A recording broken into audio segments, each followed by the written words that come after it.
So April is coming and going, and with it, proof that one of the biggest rumors within the Nintendo sphere so far this year was partially wrong. If you've been perusing the Nintendo community online for any amount of time within the past month or so, you will have no doubt heard about the rumor that a new Star Fox game was in development and was going to be revealed in the month of April.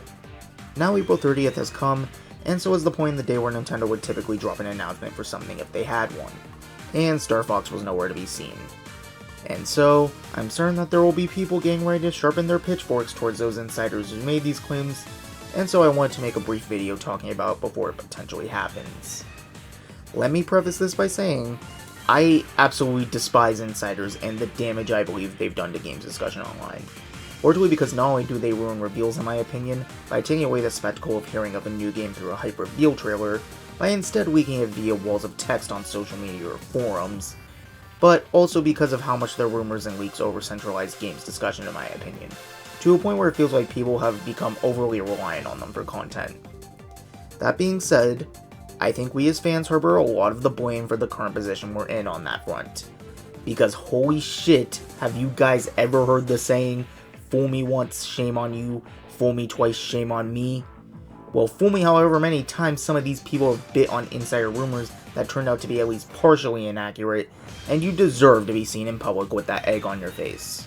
If you're going to go and believe a rumor from an insider, I don't care how credible they've been in the past, and then you get mad at them when it turns out information is inaccurate, then I have nothing to say to you other than you're acting like a child.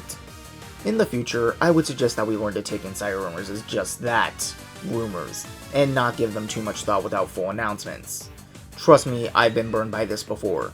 Last year, I basically expected to see a port of Kirby Planet Robobot get announced every time Nintendo had some sort of presentation because of the Nate the Hate rumors.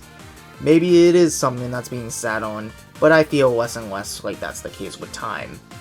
I wasn't mad at him though, because ultimately, A, this stuff isn't really that important in the grand scheme of things, and B, I chose to believe it, that is my call to make, and so I think it's fair that I'm partially to blame for being wrong on that.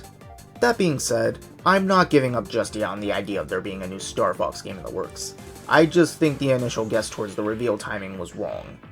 So yeah, I kinda learned nothing you could say, but I think what's more important is that I'm still willing to be seen with that egg on my face if I do end up being wrong on this one, rather than angrily sharpening my pitchfork towards the insiders who I didn't have to believe. Thanks for watching. I'm actually happy this happened at the end of the day, because this rumor is kinda connected to that video I was talking about in the last post I made, and I didn't want to fully dive into starting it because I wanted to see if the April timing for a new Star Fox that was rumored ended up coming to fruition or not. So consider this a sort of appetizer, I guess.